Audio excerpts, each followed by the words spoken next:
welcome to Food and Finance with Shelley, where we take complicated financial concepts and break them down into digestible bites. How do we do that? By demonstrating the many connections between finance and cooking.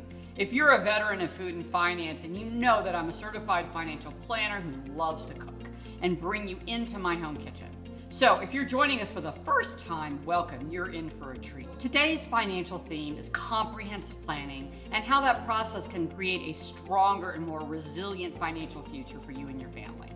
We're going to review the different stages of planning and how they work together to help you thrive and not just survive whatever opportunities or obstacles come your way.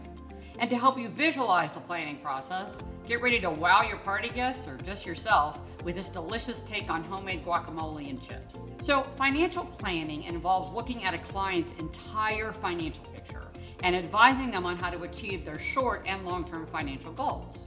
It includes setting objectives, analyzing financial and personal information, and ongoing review after we implement the plan. This process should not be a one and done. Now let's talk about guacamole, one of my favorite subjects. The history of this classic dish dates to the Aztec Empire in Central America during the 1500s. Avocados were a favorite fruit in the area, and the Aztecs loved their guacamole, or avocado mixture. Did you even know that avocados are a fruit? I didn't. The Spaniards also loved this treat, but couldn't pronounce the name correctly. At the time, the Spanish pronunciation changed the name of this dish to what we know today affectionately as guacamole. The first guacamoles included avocados, tomatoes, and chilies. But over the years, the Spaniards started adding lime juice and onion and cilantro. I love cilantro, by the way. So many people, including advisors, view retirement investments as the primary reason to do planning. But that limited focus is very short-sighted, and that could increase the risk of a failure in the short and long term. Instead, truly comprehensive planning includes the following priorities. First, we do have retirement planning. That includes accumulating assets and distributing them as income. It includes managing your investments, not always just in your retirement accounts. It includes talking about Social Security and planning for a pension if you're lucky enough to have one. It includes risk management and insurance strategies. Number 5 is healthcare, including long-term care strategies. 6 is tax planning. Then we have estate planning, including charitable giving and legacy planning. And finally, we've got cash flow and budgeting. All of those things are part of financial planning. And I know it can sound overwhelming, but that's why working with a fiduciary financial advisor is going to be so valuable for you during this process. So here we're going to make delicious and healthy homemade tostada chips. Once you've done this a couple times, you'll realize how silly it is to buy them in the store. So we've got about a tablespoon or so of olive oil. I'm not really measuring this. I'm just kind of, eyeballing it. And we're gonna add a little salt. This is coarse sea salt. It'll sit on the chips like when you have that lovely crunch. First, I'm just gonna quickly put this on the cookie sheet so that it doesn't stick. And at the bottom of the chips, get oil on them. And then what we're gonna do is we're gonna grab 12 corn tortillas. Try to get the ones that don't have preservatives in them. We're going to brush them and then we're gonna cut them. I've turned the oven, preheated it to 375 degrees. We're gonna put them all on the cutting board. This is about a dozen tortillas, but of course you can make as many as you want. We're gonna cut them first down the middle, and we're gonna cut each of them into 3 triangles. And all of these, after we bake them for about 20 minutes, then we're gonna use them to eat our delicious guacamole at the end of this recipe. This is labor intensive.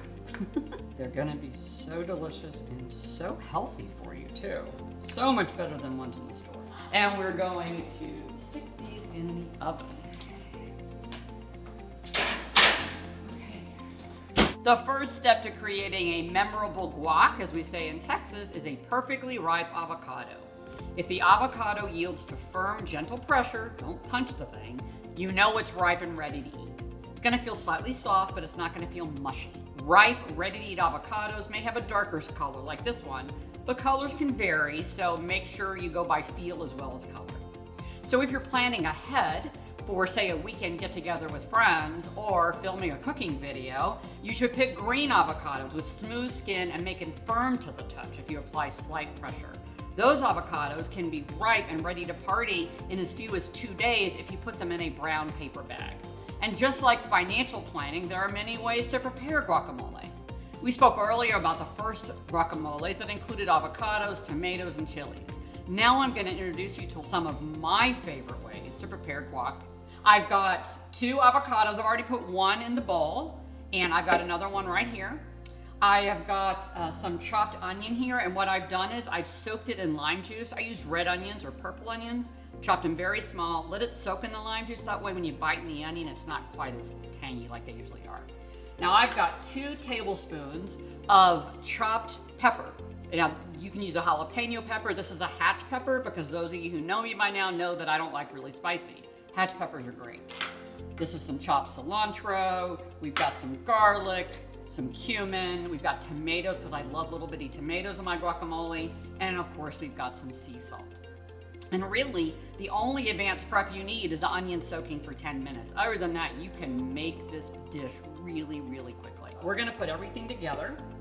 Let me get the avocados, and this is not something you wanna do in a food processor. I love my food processor, I use it all the time.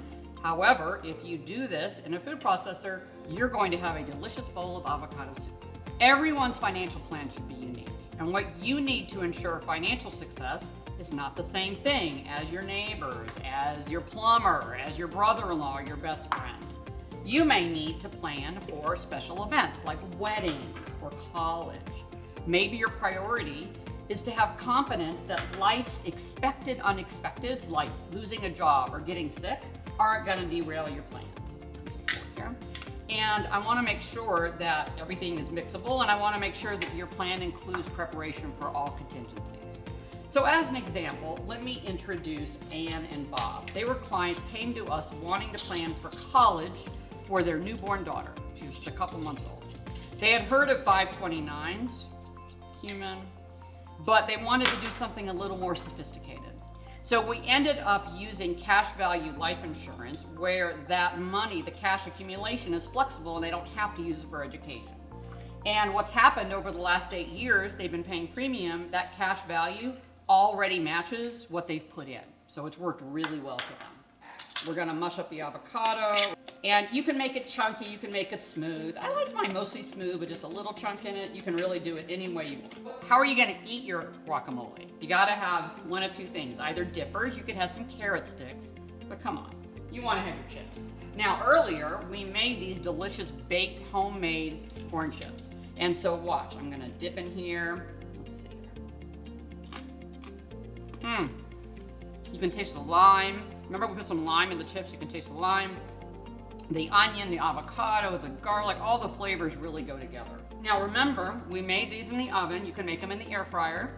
I actually only baked these for about 14 minutes because I didn't want them to get too brown. It's really a personal taste thing. Before I dive into the rest of this, I just want to thank you for being with us today. I want to thank you for coming to foodandfinance.com, to subscribing on our YouTube channel, hint, hint.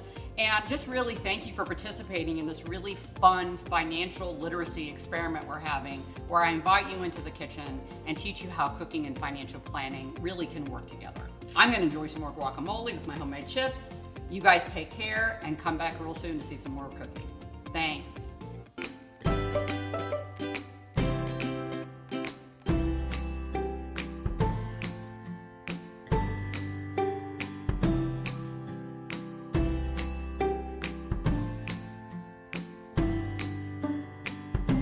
Scoop this up. Oh my gosh, the chip is so crunchy. These are so good, guys. You're never gonna wanna buy chips in a bag again, I promise.